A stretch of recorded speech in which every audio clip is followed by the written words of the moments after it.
연방정부의 초강력 이민 단속 정책에 따라 올해 미국에 들어오는 이민자보다 떠나는 이민자들이 더 많을 수 있다는 관측이 나왔습니다. 1960년 이후 65년 만에 처음입니다. 전문가들은 국가 경쟁력에도 부정적인 결과가 될 수 있다고 분석했습니다. 뉴저지와 뉴욕 등 20개 주 정부가 연방보건복지부를 상대로 메디케이드 수혜자의 민감한 건강 정보를 이민 당국에 무단으로 공유했다며 집단 소송을 제기했습니다. ICE의 법 집행 활동 등의 정보를 실시간으로 알리는 애플리케이션이 논란이 되고 있습니다. 공포심을 조장하고 시민들을 자극해 ICE 요원들을 위험에 빠뜨릴 수 있다는 지적입니다. 뉴저지에서 스마트폰 등으로 제시 가능한 모바일 버전 운전면허증 도입이 임박했습니다. 법안이 주의회를 통과해 주지사 서명을 남겨두고 있어 시행이 확실시되고 있습니다. 뉴욕과 뉴저지를 연결하는 다리와 터널의 통행료가 또 인상됩니다. 이지패스를 장착한 차량의 통행료는 동결되지만 이지패스 없이 통과할 경우 우편으로 청구되는 통행료가 $22 38센트로 크게 인상됩니다. 이상은 오늘의 주요 뉴스입니다. 시청자 여러분 안녕하십니까? KBN 뉴스입니다. 연방정부의 초강력 이민 단속 정책에 따라 올해 미국에 들어오는 이민자보다 떠나는 이민자들이 더 많을 수 있다는 관측이 나왔습니다. 1960년 이후 65년 만에 처음인데요. 전문가들은 경제 성장률 감소는 물론 기술 인력 감소 등 국가 경쟁력에도 부정적인 결과가 될 수 있다고 분석했습니다. 싱크탱크인 미국기업연구소와 브루킹스 연구소는 어제 공동으로 발표한 연구 보고서에서 올 한 해 동안 미국에서 들어오고 나가는 인구를 모두 고려한 순이민이 마이너스 52만 5천 명에서 플러스 11만 5천 명 사이일 것으로 분석했습니다. 보고서는 소폭의 이민자 순유입을 기록할 가능성도 있지만 제로 또는 마이너스가 될 가능성이 더 크다고 말했습니다. 세계은행에 따르면 미국의 순이민은 1960년 이후 지난해까지 매년 순유입을 기록해왔습니다. 특히 1990년대 이후에는 팬데믹 기간인 2020년과 2021년을 제외하고 지난 30년 동안 매년 이민자 유입이 유출을 100만 명 이상 넘어서는 증가 추세가 이어졌습니다. 팬데믹 당시 순이민이 30만 명대로 하락한 것이 기록상 가장 낮은 수준입니다. 이에 올해 미국의 순이민이 두 기관의 전망 상위 구간인 11만 5천 명을 기록하더라도 여전히 1960년 이후 최저 수준이 됩니다. 연구소 수석 연구원은 우리가 제시한 범위는 약 60만 명의 차이가 있지만 중간값은 분명히 마이너스에 가깝다며 미국의 순이민이 마지막으로 마이너스를 기록한 것은 1960년 이전이었다고 말했습니다. 이 같은 이민자 감소는 트럼프 대통령의 이민 억제 정책으로 나가는 이민자들의 수는 늘어나는 반면 들어오는 이민자들은 줄어들기 때문입니다. 연구진은 올해 미국으로 이주하는 인구가 300만 명 안팎이었던 최근 수년의 수치보다 247만에서 276만 명 줄어들 것으로 예상했습니다. 미국을 떠나는 유출 이민자 수가 올해 67만 5천 명에서 102만 명 더 늘어날 것으로 추정했습니다. 이민자 유입 감소 유출 증가 현상이 내년엔 더 가속화될 수 있다고 예상했습니다. 뉴욕, 뉴저지 등 20개 주 정부가 연방보건복지부를 상대로 메디케이드 수혜자의 민감한 건강 정보를 이민 당국에 무단으로 공유했다며 집단 소송을 제기했습니다. 일각에선 주 정부가 개인정보 보호에 실패한 결과라며 주 정부를 비판했습니다. 캘리포니아 북부 연방지법에 접수된 소송은 연방정부가 사회보장법과 건강보험정보보호법을 위반했다는 주장을 담고 있습니다. 소장에 따르면 보건복지부는 트럼프 행정부의 불체자 단속 활동을 지원하기 위해 ICE와 DHS에 메디케이드 수혜자의 민감한 의료 데이터를 제공했습니다. 롭 본타 캘리포니아주 검찰총장은 이번 사안은 오랫동안 존중되어온 개인정보 보호 원칙을 뒤엎는 심각한 위반이라며 이로 인해 일부 주민들이 응급의료를 기피하게 되고 이는 건강 악화나 사망으로까지 이어질 수 있다고 지적했습니다. 캘리포니아주 메디케일 프로그램은 수년간 비시민권자, 난민, 다카 수혜자까지 자격을 확장해 운영되어 왔습니다. 이에 따라 해당 정보가 연방 이민당국에 전달됐을 가능성이 제기된 후 메디케일 사용을 꺼리고 있다는 게 주 정부 측 주장입니다. 이에 대해 보건복지부는 해당 정보 공유는 수혜 자격 확인 및 연방 예산의 부정 사용 방지를 위한 합법적인 조치라고 반박했습니다. 보건복지부 대변인은 메디케어 앤 메디케이드 서비스 센터는 각 주 정부가 연방 메디케이드 기금을 불체자 진료에 사용하는 행위를 방지하기 위한 조치로 복지부와 데이터를 공유하고 있다며 사실상 정보 공유를 인정하면서도 합법이라고 강조했습니다. 이번 소송에는 뉴욕과 뉴저지주, 캘리포니아, 애리조나 등 민주당 성향의 20개 주 정부가 주도적으로 참여하고 있으며 데이터 공유의 즉각 중단과 사법적 차단 명령을 법원에 요청했습니다.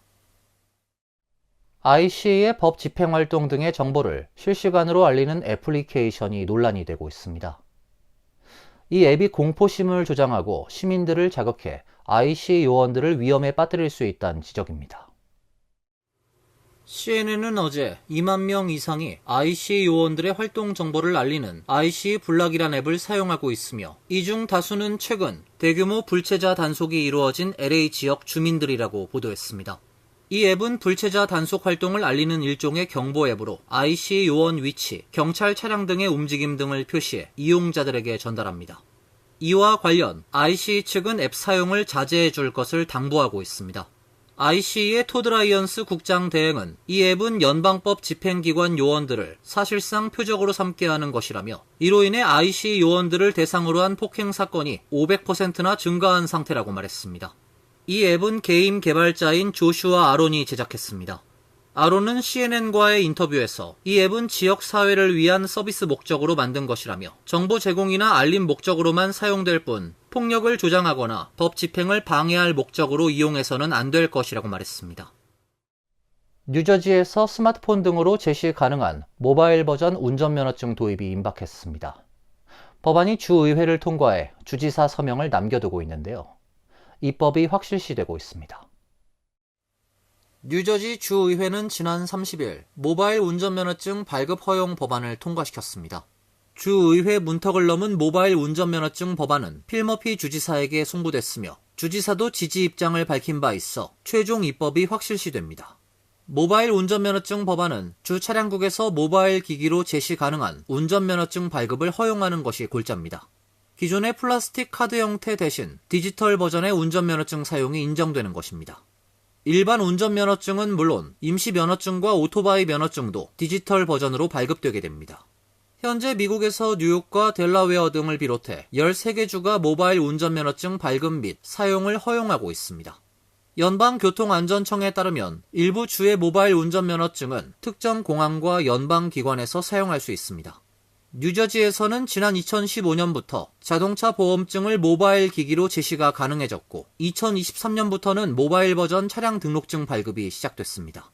법안은 주지사 서명 후 44개월 이후부터 발효된다고 돼 있지만 뉴저지주 차량국장 및 주 검찰총장은 발효일 이전에 시행을 위한 조치를 취할 수 있다고 명시돼 발급 조치가 빨라질 가능성도 있습니다. 뉴욕시가 불법 에어비앤비 임대 단속을 강화합니다. 30일 미만의 단기 임대를 운영하려면 뉴욕시에 등록해야 하는 등 까다로운 규정을 실시하고 있는데요. 불법 임대가 적발되면 최대 $5,000의 벌금이 부과됩니다. 뉴욕시 특별집행국은 도시의 주택시장을 보호하기 위한 다음 단계에 접어들었다며 위반 사항이 확인된 약 500명의 호스트에게 경고 이메일을 발송했다고 밝혔습니다. 이 이메일엔 벌금 부과 및 향후 등록 갱신이 거부될 수 있다는 경고가 포함되어 있으며 위반 정도가 심각한 5명의 호스트에 대해서는 등록증 박탈 절차가 예고됐습니다. 뉴욕시는 2023년 9월부터 에어비앤비 등 숙박 공유 플랫폼을 겨냥한 단기 임대 규제를 시행해왔습니다. 30일 미만의 단기 임대를 운영하려면 시 정부에 개인 정보를 등록해야 하고 집 주인이 실제 거주지에 실제로 거주하고 있어야 하며 집 전체를 빌려주거나 2명을 초과하는 임대 행위는 금지됩니다. 임대 가능한 공간도 주거용 공간으로 등록된 건물의 하나며 지하 공간은 임대가 불가능합니다. 해당 규정을 위반할 경우 항목별로 최대 $5,000의 벌금이 부과될 수 있습니다. 뉴욕시는 단속 강화를 위해 신규 신청자 및 기존 호스트가 사용하는 웹포털을 새롭게 개편해 신청 진행 상황을 쉽게 확인할 수 있도록 하고 단기 임대 등록 내역을 데이터셋 형태로 공개해 시민과 여행객이 합법 등록 여부를 직접 확인할 수 있도록 했습니다. 또 조례를 위반한 호스트에 대해서는 경고에 이어 벌금을 부과하고 등록을 취소하는 등 조치를 취하겠다고 밝혔습니다. 뉴저지와 뉴욕을 연결하는 다리와 터널의 통행료가 또 인상됩니다. 다만 이지패스를 장착한 차량의 통행료는 동결되고 이지패스 없이 통과할 경우 우편으로 청구되는 통행료가 기존 $18.31에서 $22.38로 크게 인상됩니다. 뉴욕 뉴저지 항만청에 따르면 오는 6일부터 이지 패스를 장착하지 않은 차량이 조지 워싱턴 브릿지와 링컨 터널, 홀랜드 터널 등 뉴욕과 뉴저지를 잇는 다리와 터널을 건널 경우 승용차 기준 우편으로 청구되는 통행료는 현행 $18 31센트에서 $22 38센트로 인상됩니다. 현재 항만청이 관할하는 다리와 터널에는 현금 톨부스가 철거돼 이지패스가 없는 차량의 경우 추후 우편으로 통행료 납부 고지서가 운전자에게 보내지게 되는데 이 요금을 대폭 인상하는 것입니다. 이지패스 통행료는 승용차 기준 피크 시간대 $16 6센트, 오프 피크 시간대 $14 6센트로 변동이 없습니다. 항만청은 이지패스 장착을 유도하기 위한 조치란 입장을 밝힌 바 있습니다.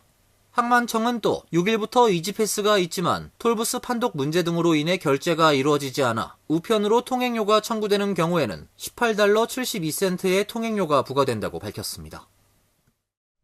연방 정부가 해외 인도주의적 원조에 대한 기금 대부분을 삭감하기로 결정함에 따라 2030년까지 전 세계 빈곤 국가에서 1,400만 명이 넘는 추가 사망자가 발생할 수 있다는 연구 결과가 나왔습니다. 의학저널 랜싯은 미국이 해외 원조 지원금을 삭감하면 2030년까지 1,400만 명이 추가로 사망 위험에 놓이게 되며 이들 중 3분의 1이 어린이인 것으로 조사됐다고 밝혔습니다. 마코 루비오 국무장관은 지난 3월 트럼프 행정부가 모든 미 국제개발처 프로그램의 80% 이상을 취소했다고 밝혔습니다. 연구팀은 133개국 데이터를 분석, USAID 지원 기금이 2001에서 2021년 사이 개발도상국에서 9,100만 명의 사망자를 예방했다고 추정했습니다. 그들은 또 모델링을 사용, 올해 초 미국 정부가 발표한 83%의 기금 삭감이 사망률에 어떤 영향을 미칠 수 있는지 예측한 결과 2030년까지 1,400만 명 이상의 피할 수 있는 사망자가 발생할 것으로 예상했습니다. 이 숫자에는 5세 미만 어린이 450만 명이 포함됐는데 이는 연간 약 70만 명이 넘는 어린이들이 추가로 숨질 것이란 의미입니다. 미국은 세계 최대의 인도주의적 원조 제공국으로 주로 계약 업체들을 통해 60여 개국에서 활동해왔습니다. 루비오 장관은 국무부와 의회와의 협의 아래 보다 효율적으로 운영될 약 1,000개의 프로그램이 남아있다고 말했지만 UN 직원들에 따르면 현장 상황은 개선되지 않고 있다고 말하고 있습니다. 이어서 간추린 소식입니다. 농무부가 오스카 마이어 7면조 베이컨의 36만 8천 파운드가 리스테리아균 감염으로 식중독 위험이 있어 리콜 조치됐다며 다만 현재까지 식중독으로 신고된 환자는 아직 없다고 밝혔습니다. 식품회사 크라프트 하인츠는 사우스캐롤라이나주 뉴베리의 본사에서 리콜을 발표하고 팔리고 있는 이 베이컨 중 리콜 대상은 4월 24일부터 6월 11일 사이에 생산된 제품이라고 밝혔습니다. 문제의 제품은 본사 실험실에서 발견됐고 테스트 결과 잠재적인 리스테리아 감염과 식중독이 예상되면서 리콜이 결정된 것입니다. 리콜 대상품은 미국 내에서 생산돼 전국 매장으로 운송된 상품과 영국령 버진 아일랜드, 홍콩으로 수출된 상품도 포함됩니다. 소비자들은 해당 제품을 먹어선 안 되고 즉시 버리거나 구입처에 반품해야 합니다. 뉴욕시 교통국은 올해 들어 지난 6월 말까지 발생한 교통사고 사망자는 총 87명이라며 지난해 같은 기간 128명에서 32% 줄었다고 밝혔습니다. 상반기 교통사고 사망자 수는 뉴욕시 사상 가장 적었던 2018년 상반기와 같은 수준입니다. 시 교통국은 지난해보다 전기 자전거나 스쿠터 등 동력 이륜차로 인한 사망자 수가 급격히 줄어든 것이 긍정적인 영향을 미쳤다고 설명했습니다. 올해 들어 관련 사망자 수는 총 20명으로 지난해 같은 기간 33명 대비 39% 줄었습니다. 전기 자전거를 타다가 사망한 사람은 지난해 9명에서 올해 6명으로 감소했습니다. 자동차 운전자나 탑승자 중 교통사고 사망자도 지난해 상반기 29명에서 15명으로 48% 줄었고 일반 자전거 운전자 사망은 1명으로 역대 최저치를 기록했습니다. 보행자 교통사고 사망자도 지난해 63명에서 올해 51명으로 19% 감소했습니다. 퀸즈 플러싱에 위치한 운전학원이 뉴욕주 차량국 직원에게 뇌물을 주고 불체자들의 운전면허를 대리 발급받다가 적발됐습니다. 검찰에 따르면 해당 학원은 온라인상에서 중국 커뮤니티 이민자들에게 체류 신분, 언어 구사 능력, 차량 운행 능력과 무관하게 운전면허증을 발급받을 수 있다는 내용의 광고를 게재해 홍보해왔으며 고객당 $2,000를 받고 운전면허증 발급을 도왔습니다. 학원 직원은 운전면허 주행시험을 예약한 고객을 대신해 스태튼 아일랜드에 위치한 운전시험 현장에서 차량 주행시험을 대신 봤으며 동승한 차량국 직원에게 현금을 건네는 수법을 저질렀습니다. 검찰은 학원 소유주와 직원들을 기소했고 가담한 차량국 직원 3명은 정직 처분이 내려졌습니다. 뉴욕시가 역대 최대 규모 서머 스트릿 프로그램을 실시합니다. 에릭 아담스 뉴욕시장은 1일 5개 보로 전역에서 시민들이 걷고 자전거를 타고 지역사회 이웃들과 소통할 수 있는 프로그램을 운영할 예정이라며 특히 올해는 뉴욕시를 더욱 활기찬 도시로 만들기 위해 역대 최대 규모인 22마일에 달하는 차 없는 거리를 조성할 것이라고 밝혔습니다.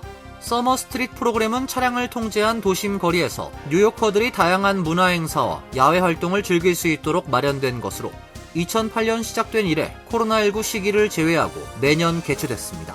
올해 서머 스트릿 프로그램은 오는 26일부터 내달 23일까지 매주 토요일 오전 7시부터 오후 3시까지 즐길 수 있으며 26일엔 퀸즈와 스태튼 아일랜드에서 내달 2일, 9일, 16일엔 맨해튼, 그리고 8월 23일엔 브루클린과 브롱스에서 프로그램이 실시됩니다.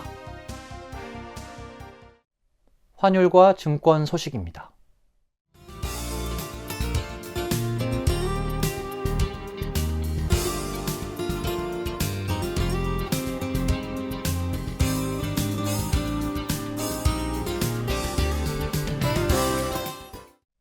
이어서 날씨입니다. 내일은 맑고 화창한 날씨가 예상됩니다. 낮 최고 기온 86도, 섭씨 30도, 밤 최저 기온은 71도, 섭씨 22도로 예상됩니다. 일요일은 구름이 약간 끼는 맑은 날씨가 예상됩니다. 월요일은 구름이 더 많아지고 오후에는 소나기가 내릴 가능성이 있습니다. 이상으로 KBN 뉴스를 마칩니다. KBN과 함께 즐거운 시간 되시길 바랍니다. 우리 동부 최대 한인방송 KBN이 제작하는 KBN 뉴스는 웹사이트 mykbn.com 그리고 유튜브와 페이스북에서 다시 보실 수 있습니다. 좋아요, 구독, 알림 설정은 뉴스 제작에 큰 도움이 됩니다.